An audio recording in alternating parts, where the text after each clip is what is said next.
What's good, y'all? Welcome back to another video, and in this video we got a doozy for you. We will be going through the ups and downs of going through the One Piece journey. So from East Blue Saga all the way to the Egghead Island arc, which isn't finished yet, I know, I will be giving my ranking of each arc in chronological order from 1 to 10, as well as a little summary of my thoughts on it, just so you can kind of understand what my tier list is for each One Piece arc. I know it's not going to be a traditional tier list. I won't have tier maker on the screen or anything like that. Before we get into the video, if you haven't already, please be sure to subscribe to the channel, plus the notification bell to get notified for more content that I put out. As well, if you end up enjoying the video, be sure to hit me with a like and leave a comment and let me know your thoughts on each arc, or whether or not I have a whole bunch of L takes or maybe some W takes on this video. So without any further ado, let's just get into it, y'all. Okay. So you're just getting into One Piece and you start with the East Blue Saga, the Romance Dawn arc, and it's honestly a great introduction to the story, to teaching us who Luffy is and how he kind of just draws people to him. I can give this a 7 out of 10. From there, we end up in the Orangetown arc and we get introduced to another Durfa user, and it does a great job and not only showing us how the lore of this world is about to get real expansive, we just didn't know it yet, but you get your first real taste of the sadness you can feel from the story and how we gotta protect Choo Choo at all costs. I'll give this a 7 out of 10. From there, we go to Sarah Village, and this part right here is where I think you could start losing some people. It's an interesting boy who cried wolf story to get introduced to Usopp, but I feel like we spent a little bit too much time here, but at least we get the Merry, so this is a 6 out of 10. Next up, we get the Baratie arc. This is where you think it's all been a game, and it's just kids playing pirates, but nah. This introduction to Sanji and his backstory, along with Mihawk showing up and really giving us the true power scale of the One Piece world, is humbling to say the least, since we've seen our crew kind of just cakewalk up to this point. So I give Baratie an 8 out of 10. Next up, we got Arlong Park, which, come on, bro. Our first Straw Hat crew group shot and Luffy putting that hat on Nami, these are unmatched moments. The stakes get real here, and everyone's fight is so well done. And getting introduced to the fishmen, we had no idea we'd run into different races of people like this, and bruh, this is only the beginning. 8 out of 10. And lastly, in the East Blue Saga, we get the Logtown arc. We get a real taste that we shouldn't just forget about the past characters we met before. Buggy is back, Alvida's a baddie, and we get introduced to Smoker, and Tashigi, and even Dragon. It may be a setup arc for what's to come in the Grand Line, but it really does start to lay the path of what's to come. So, I'll give this a 7 out of 10.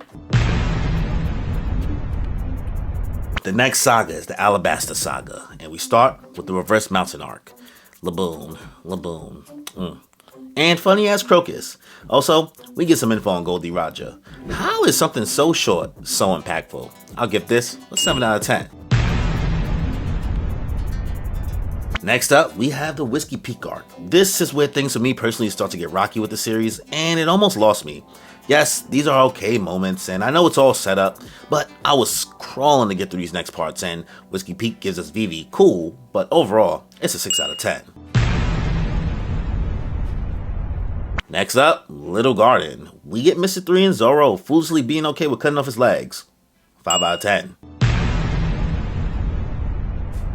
Next up, Drum Island arc. So, I'm also not a fan of this arc either. Great, we got a doctor, mascot, / Nakama, but get your pitchforks. I'm not a Chopper fan. I mean, at first I was, but he just becomes a letdown after a time, so yeah, this is a 5 out of 10 arc. And lastly in the Alabasta Saga is the Alabasta arc. Okay. You got me, Oda. Crocodile is one of the top villains in the series, and Bon Clay is a GOAT. Mr. Prince makes his debut, and Luffy holds a lot of L's.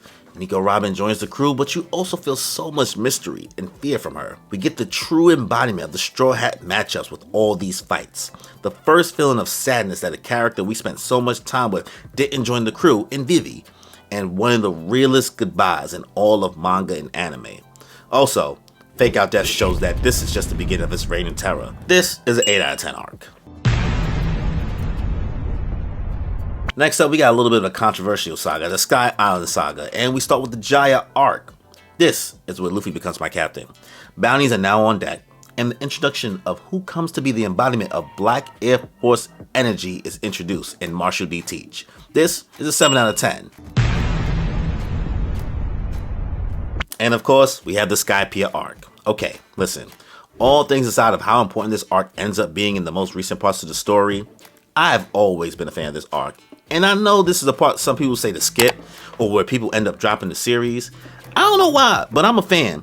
This is the first moment I feel where we get the Straw Hats really exploring a new location, a sense of wonderment and new culture. We get plenty of joking scenes and the crew just being the crew. Like, come on, Luffy's pineapple song or whatever. You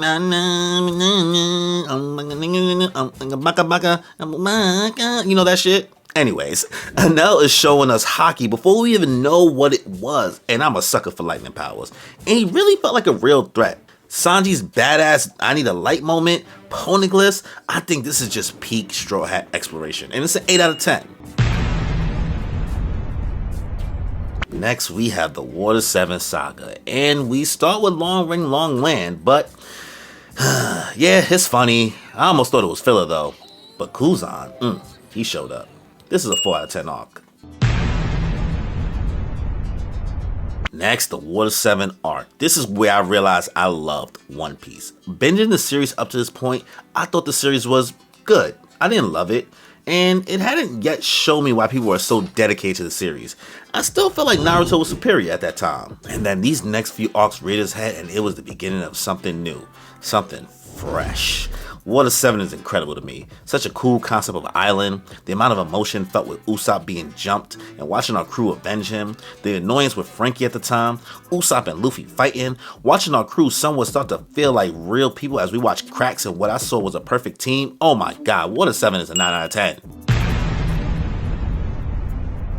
And it don't stop, because then we get into the Enies Lobby arc. Bruh, it really just don't stop. The birth of Sogeking, CP9, Pastalucci, Gear 2nd and 3rd, Diablo Jambe, Robin's backstory, I Wanna Live. Now we love Frankie, a goddamn buster call, and the Going Merry saves the crew and we cried over a shit. Well, technically, I only sniffled a little bit. This arc never pumps the brakes, bro, and it's a 10 out of 10. And to finish out the Water 7 saga, we have the post-Enies Lobby arc. This is where post-arcs start really becoming nuts, because Garp, really? Dragon is Luffy's dad also? Kobe is back and got gains? We get the Thousand Sunny? Robin violates Frankie life? And Blackbeard vs. Ace? Come on, bro. This is 8 out of 10 right here. Next up, we have the Thriller Bark saga, and it only has a Thriller Bark arc. And I know some people feel a certain way about this, so I'll say this. I hate Gecko Moria. He's a trash villain. But I like this arc because of the comedy. It just hits for me. Luffy stuffing a zombie back in the ground, and the Straw Hats combining into a mech are peak comedy. Brook's sad-ass backstory though, and Laboon. And nothing happened. 7 out of 10 arc to me. So now we enter the Summit War saga. You're at the halfway point kind of for the series now, right? So we start with Sabaody Archipelago. If I didn't know I had another 500 episodes to watch and I was reading this week to week when it came out, bruh, I would have really thought the crew died. That shit broke me. But like, Celestial Dragons getting punched? The worst generation on deck? Rayleigh? Kizaru? Bruh, this arc is an 8 out of 10. Next up, we have the Amazon Lily arc. So sure, I think Boa Hancock is dope, but this arc is kind of whatever to me, so it's a 6 out of 10. Next up, we got the Impelled Down arc. I had no idea Oda would be a madman and bring all the toys out the box for this one. Buggy, Croc, Jinbei, Mr. Always on the Toilet. Oh, come away. This arc is so well done for a rescue arc, and you really feel the stakes are high for Luffy. And it being the first time we had Luffy away from the crew, you realize how much we missed them for Luffy. And this is when I actually started to like Luffy as a character because of how he just draws people in, like, consistently. This is a 9 out of 10 arc. Next up, we have the Marineford War arc, and oh my lord. But, let me say, I am not the biggest Ace fan, and I think Homie got himself turned into a snack for category. But, I had no idea we would actually not only be watching him die, but then Whitebeard. Bruh, we barely knew Whitebeard and I was like hurt by that. This war is nuts. Plot twist, betrayal, forgiveness, character development. This shit felt like a personal album Oda drop, and the One Piece is real. This is a 10 out of 10. And we finish out the Summit War saga with the post-war arc. Okay, so listen, this was supposed to make me feel connected to Ace and feel worse about his death and how it affected Luffy and introduce us to Sabo, but it didn't change much for me. However, the badass 3D2Y message Luffy left for the crew is fire, so I'll give post-war a 6 out of 10. So now we have our time skip and we're in the Fishman Island saga, and you start off with the Return to Sabaody arc. New designs, new moves, powered up crew and a load of jokes. Return to Sabaody, even though I didn't have to wait like people who were reading along, felt so refreshing to see the whole crew together again after so many episodes apart, so I can't imagine how I felt like reading week to week. This is 7 out of 10. And then after this, we get the Fishman Island arc. Yes, this was supposed to show how OP our crew is now, but man, these villains are trash. Great message on how the cycle of hate and racism affects our world, but other than that, it was just one long, drawn out flex for the crew, and it's a 6 out of 10. Next up, we enter the Dressrosa saga, which we open with the Punk Hazard arc. So, this is the beginning of something that we won't get wrapped up for years in the story, though there are some solid comedic moments and character reintroductions and updates on what has happened in the greater One Piece world. The body switching was a lot to keep up with, and I never felt like we were in real danger until the very end of the arc, so it's a 6 out of 10. After this, we get the Dressrosa arc, and given that I still got to binge this section in its entirety, and I love Doflamingo the villain, this arc is really enjoyable to me. Before we get to the birdcage at least. We got a tournament arc, many separate but connected plot lines for the crew. Gear 4th, God Usopp, Senior Pink vs Frankie, Pika's funny ass voice, and fanboy Barto, Law and Corazon's backstory. Dressrosa is a pretty good arc when you get to binge it all together. I'll give it an 8 out of 10. Next, we have the Whole Cake Island saga, and we start with the Zou arc. It's a solid in-between arc, and more mysteries come forth. At this point, we really start to realize how integrated the worst generation is about to be in our story, and the Minks as a whole and their tenacity and loyalty is pretty dope, and the Sanji being gone moment had me messed up. I'll give this a Garchu out of 10, which is a 7 out of 10 to me. After this, we get the Whole Cake Island arc. So this is the point in which I caught up to the anime, and as a Sanji fanboy and a Power Rangers fiend, getting German 66 and another Sanji backstory was nuts. Luffy's Gear 4th Snake Man form was spoiled for me because of the internet as I was catching up, but whatever. The fight versus Katakuri was lit. It was legit, bruh. And the Sanji and Luffy moment was even more nuts. And Sanji and Puddin's relationship really had me, bro. Those are good moments. The biggest flaw of this arc is Big Mom freaking out over her wedding cakey. That could have been cut back on a lot, Oda. And this is an 8 out of 10 arc. Now we've entered the Wano Country saga, and we get to the referee. This is where I first started reading week to week, and wow, info dump galore, bounties galore. Im-sama say what? Revolutionaries doing what? People from almost 800 chapters again coming back in the story say what? This is a 9 out of 10. Next, we enter Wano Kuni, which honestly, I'll say, I feel like it's best to break Wano up into the 3 acts because they really just feel completely different. So first, let's start with Wano Act 1. Getting introduced to Wano and learning the struggles of the land and watching Luffy and Zoro solo again was really nostalgic. And come on, we saw Luffy get one hit KO by Kaido in Act 1. This is a 7 out of 10. Next, we get into Wano Act 2, which, that's a different story. Big Mom and Nisha's storylines are whatever. The training in the prison for Luffy is also whatever. It really is just a long setup act for what I know is going to be Act 3 and it's going to be nuts. I really feel like a lot of times during Act 2 that I didn't know why we were spending so much time with all this setup. Like, it was a little bit too drawn out for me. So Act 2 is a 6 out of 10. But then we enter the somewhat controversial Wano Act 3. So, I'll open this with Roof Piece. Roof Piece is lit, bruh. I loved Kaido as a concept, and I think his design, moveset, and personality is so good. And I'm not saying he needed a crazy backstory like Doflamingo, because hey, I love Crocodile and we don't know anything about his past, but we never really got his motivations, and it left me a little disappointed. The Oden backstory was elite, so I have no flaws there.